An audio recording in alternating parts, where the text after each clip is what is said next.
On 23rd June 1996, on the Fenway and Back Bay area, a homeless man searching the dumpsters for cans to redeem tore open a trash bag that he found behind 1091 Boylston Street in Boston's Fenway neighborhood and saw a woman's arm. He ran to the nearest police officer to tell him what he had discovered. Sergeant Thomas O'Leary, who was first on the scene, said, "I'm as puzzled now as I was 20 years ago." The body was of a 19-year-old woman. A subsequent investigation revealed the body to be of Karina Holmer. Karina, a young Swede from the small village of Alid, her numbers came up and she won $1,500 on the Swedish lottery, and she had dreams to see the world. She arrived in the United States in March 1996 and secured a part-time job as a nanny for Susan Nitcher and Frank Rapp.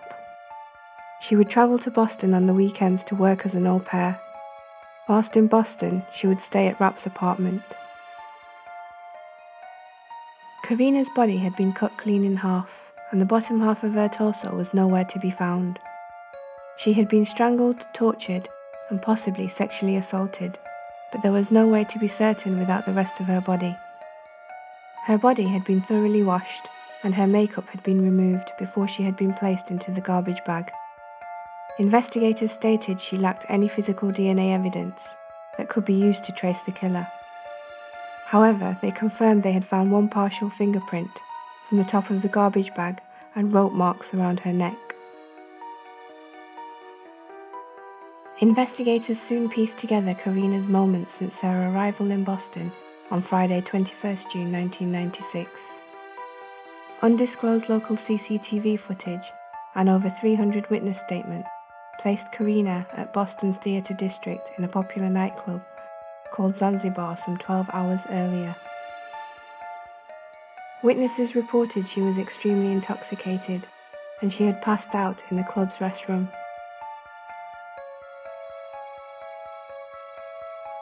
Police investigation suddenly slowed down due to the number of contradicting statements given by witnesses on Karina's movements after she left the nightclub.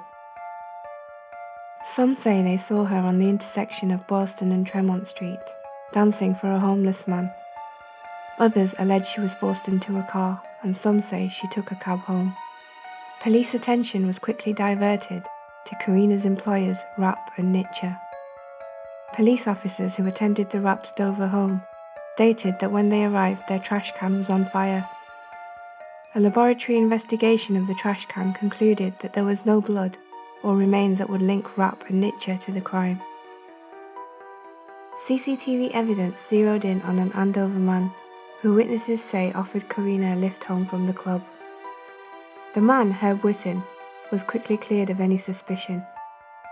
Andover police stated that he had been stopped by a local police car on the night of 23rd June and charged with driving under the influence. Although Herb had a sound alibi, it did not stop him from committing suicide by slitting his own throat soon after Karina's body was discovered. The case took an unusual turn when police investigators discovered Karina had been dating a Boston police officer. The investigation into the officer was never made public, although a press statement made confirmed the officer in question was in another state at the time of the murder, and he was quickly ruled out as a suspect. Karina's official autopsy results have never been made public, but rumor suggests the bottom half of her missing torso holds the answers. The Zanzibar Club has since closed its doors due to the association with the murdered teenager. Was Karina deliberately cut in half to hide the secret that could unlock this case?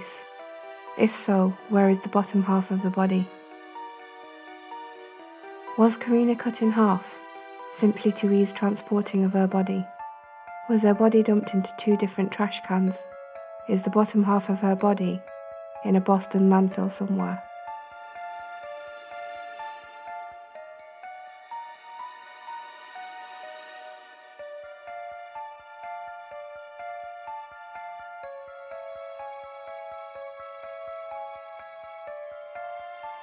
The case remains unsolved.